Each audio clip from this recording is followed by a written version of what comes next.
The last thing I expected when I arrived at the scene was him standing there.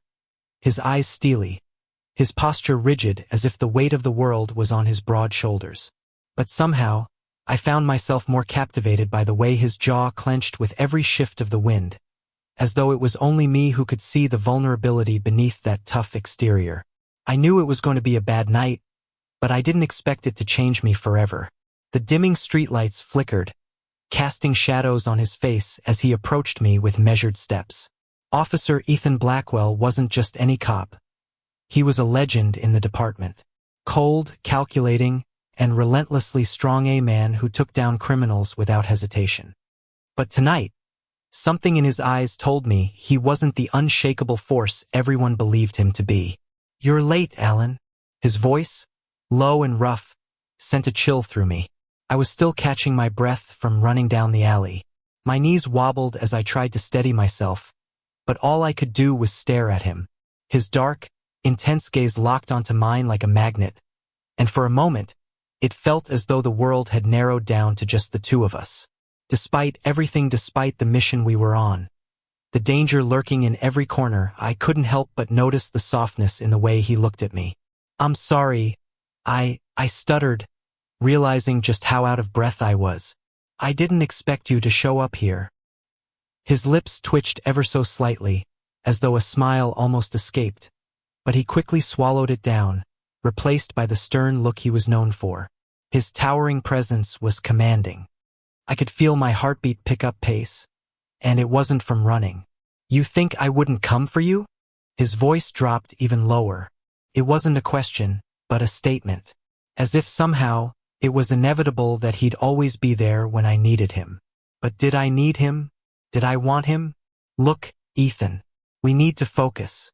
I forced myself to push my emotions aside. There was a job to do, even if it was impossible to ignore the weight of the tension between us.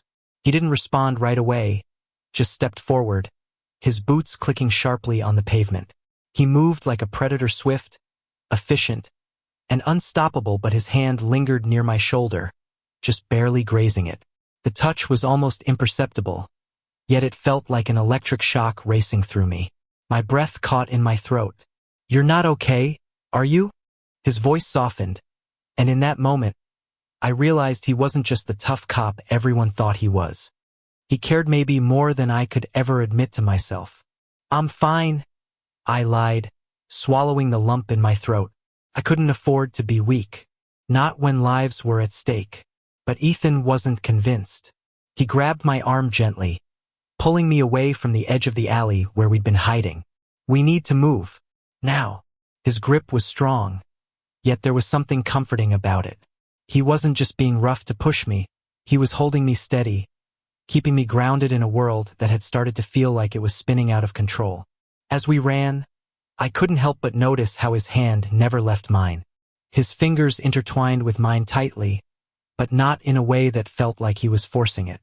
No, it felt protective, caring. The soft hum of his breath next to my ear only made it worse. The way his body brushed against mine as we sprinted felt like an unspoken promise, something deeper than just a fleeting connection.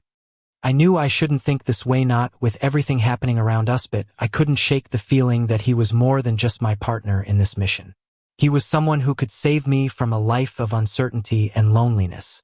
We reached the safe house in what felt like seconds. Ethan quickly pushed open the door, pulling me inside with a sense of urgency I hadn't seen from him before. Once inside, he locked the door behind us, his breath ragged as if he, too, was struggling with the gravity of what had just happened. For a moment, neither of us spoke. He stood there, facing me, but there was a strange softness in his eyes that I hadn't noticed before. He was still the same Ethan Blackwell, the tough, cold cop I'd known for years. But at that moment, there was something different. "You're not as invincible as you think, are you?" I said, the words slipping out before I could stop them. I was suddenly tired of the act. Tired of pretending everything was fine when I could feel my heart racing every time he was near. He didn't answer right away, but his expression softened, and for the first time, I saw him drop the shield he'd worn for so long. Ethan took a step closer to me, and I could feel the heat radiating from his body. The way he held me then deliberately, slowly, was more than just a touch of reassurance. It was intimacy, the kind that was built on years of trust, the kind that told me more than words ever could. I'd always admired his strength, but now, I could see the raw tenderness in the way he held me close. "You don't have to do this alone," he murmured, his lips brushing against my ear. And in that moment, I knew something had shifted between us. We weren't just two people thrown together by circumstance anymore. We were something more. Something that felt like it could last, even when the world around us was falling apart. I didn't pull away. In fact, I leaned into him, letting the strength of his arms envelop me, feeling the steady rhythm of his heartbeat against my chest. It was like an anchor, grounding me in a moment that felt surreal, like time had slowed just for us. For the first time in my life, I wasn't thinking about the next mission or the next fight. I wasn't thinking about what could go wrong. All I could focus on was Ethan, the way his hands gently caressed my back, the warmth of his body against mine, and the way he made me feel like I wasn't just some expendable pawn in a game I couldn't control. "You make me feel like I'm not alone?" I whispered, my voice barely audible, the words more of a confession than anything else. Ethan's grip tightened ever so slightly, as though he hadn't realized how much he needed to hear that too. He pulled back just enough to look me in the eyes, and for a moment, there was a vulnerability in his gaze I hadn't seen before. He wasn't the hard, impenetrable officer anymore. He was just Ethan. "You're never alone," he said, his voice barely above a whisper. "I'll always be here." It was a promise, one that sent a rush of warmth through me, filling the empty spaces I'd carried for so long. It was a promise that broke down every wall I'd built around myself. And I knew I couldn't walk away from this, whatever this was, without facing what I felt.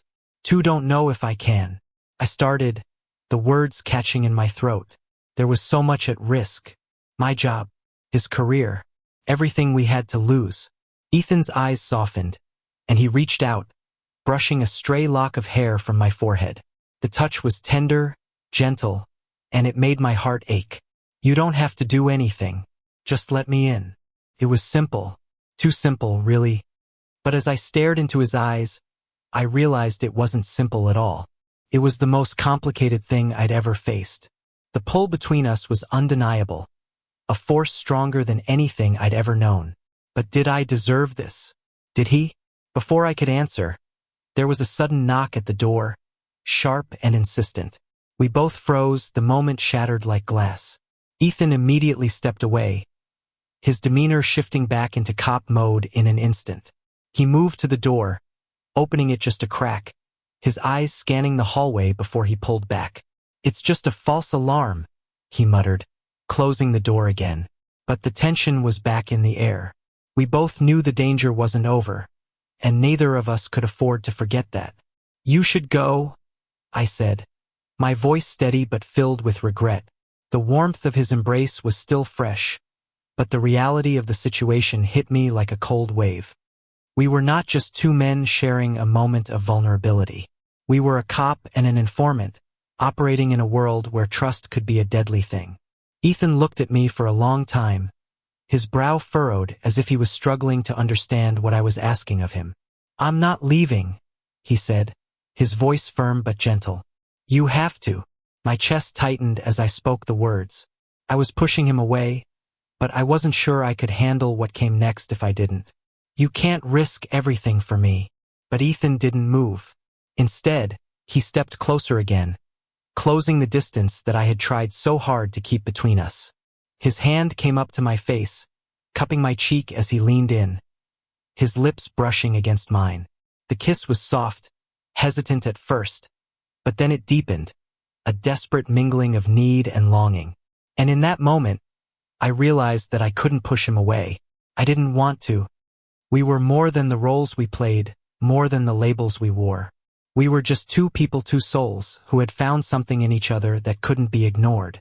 When we finally broke apart, neither of us said anything. Words weren't needed. The silence spoke louder than anything either of us could have said. "You're not alone, Ellen."